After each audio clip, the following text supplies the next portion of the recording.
in Tennessee, Mr. KRedditt1, who is an attorney as well as a real estate broker.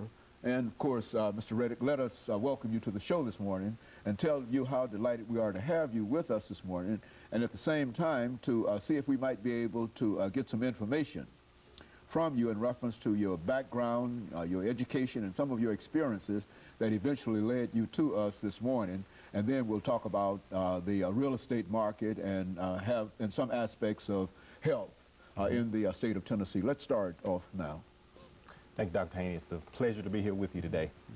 Yeah, well, I'm native of a small town in Arkansas called West Helena.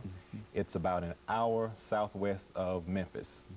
And I've been in Tennessee off and on ever since 1984. I used to come here and work summers and save up enough money to go back home. And that was, like I say, ever since '84. But I really enjoy and like Nashville a lot, and you know, have made quite a home here and have been very fortunate.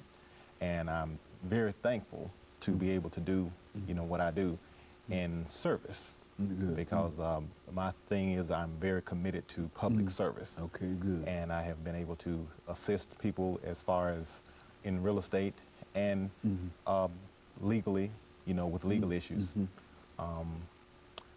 I do both full-time. I'm a full-time real estate broker and a full-time attorney. And it just affords me so many opportunities. And I tell you, working with first-time home buyers, that is really something that I enjoy, because it's nothing like having them, because they don't understand much about the process. And that's one of the things that I offer is counseling services to first-time home buyers, people that have issues as far as with their credit, that's trying to get their credit restored and trying to get up to a point. I'll have individuals that will come to me saying, my credit score is not that great. Is there anything that I can do? And I will pull a score, take a look at it, you know, have my mortgage guy, have a couple of go-to mortgage officers that I work with. They'll pull the score and say, you know, it's not very good. And typically, based on the scores, it's a situation where you probably are going to have to invest a significant amount of time in doing that.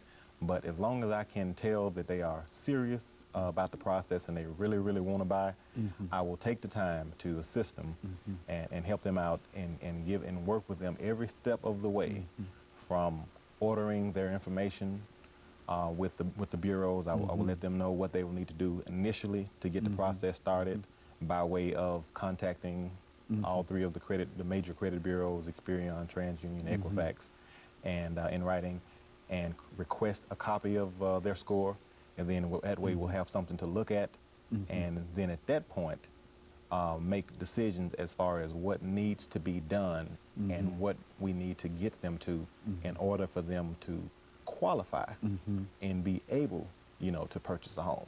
And so you offer a real service to first-time home buyers, and to anybody who might be interested in real estate, but you offer a counseling service and everything that's associated with that, I would imagine. Absolutely.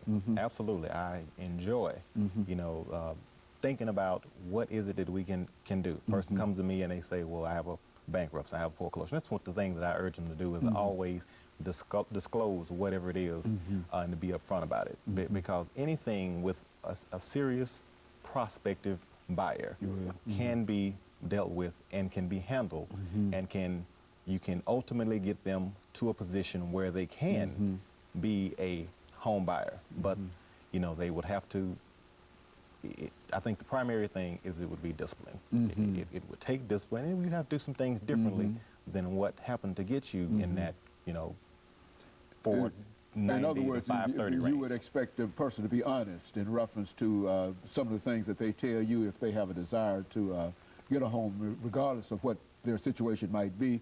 As long as they're honest with it, you think that you can deal with some of the things that they have to deal with. Is that what we're saying? Yes, absolutely. Now, the thing about that is sometimes it will take a little bit longer, and that's where my honesty will come into play. Because I'll say, look, I will evaluate their situation after consulting with my mortgage officer and say, you know, I think it's going to take a year.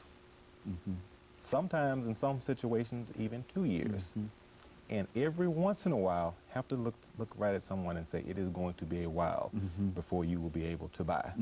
You know, based on combination of, you know, bankruptcies and charge-offs, repossessions, recent foreclosures, you know, list of different things. And of course, what we'll do, Mr. Reddick, is to come back after we have our first commercial break, and we'll be back with you following this very, very short commercial break.